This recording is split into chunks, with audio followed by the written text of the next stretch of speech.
ഇന്ന് എൻ്റെ ഒരു കസ്റ്റമറിന് വേണ്ടി ഷറാറയും സ്കർട്ട് പലാസോയുമാണ് സ്റ്റിച്ച് ചെയ്യുന്നത്. ടോപ്പിനായിട്ട് 2.25 മീറ്റർ ഹെവി വർക്ക് വരുന്ന ഡാർക്ക് പിങ്ക് ജോർജറ്റ് മെറ്റീരിയലും സെയിം കളറിൽ തന്നെ സർക്കിൾ ഷേപ്പിൽ സീക്വൻസ് വർക്ക് വരുന്ന 2.25 മീറ്റർ ഷോളിന് വേണ്ടിയിട്ടും ഡാർക്ക് പിങ്കിൽ തന്നെ പ്ലെയിൻ 3.25 മീറ്റർ സ്കർട്ട് പലാസോയ്ക്ക് വേണ്ടിയിട്ടും എടുത്തിട്ടുണ്ട്. ടോപ്പിനും പാൻറ്റിനും കൂടി ലൈനിങ്ങിനായിട്ട് 5 മീറ്റർ ക്രൈപ്പും കൂടി എടുത്തിട്ടുണ്ട്.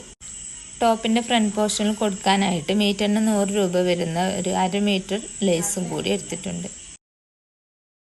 ടോപ്പിൻ്റെ ക്ലോത്തിൽ നിന്നും ഈ ഒരു വർക്ക് വരുന്ന ഭാഗം കട്ട് ചെയ്തെടുത്തിട്ട് ഷോളിൻ്റെ ബോർഡറിൽ വെച്ച് തയ്ച്ച് കൊടുത്തിട്ടുണ്ട്. ലാസ്റ്റ് ലുക്ക് കണ്ടിട്ട് ഇഷ്ടപ്പെടുകയാണെങ്കിൽ ഒന്ന് ലൈക്ക് ചെയ്യാനും ഷെയർ ചെയ്യാനും സബ്സ്ക്രൈബ് ചെയ്യാനും മറക്കരുത്.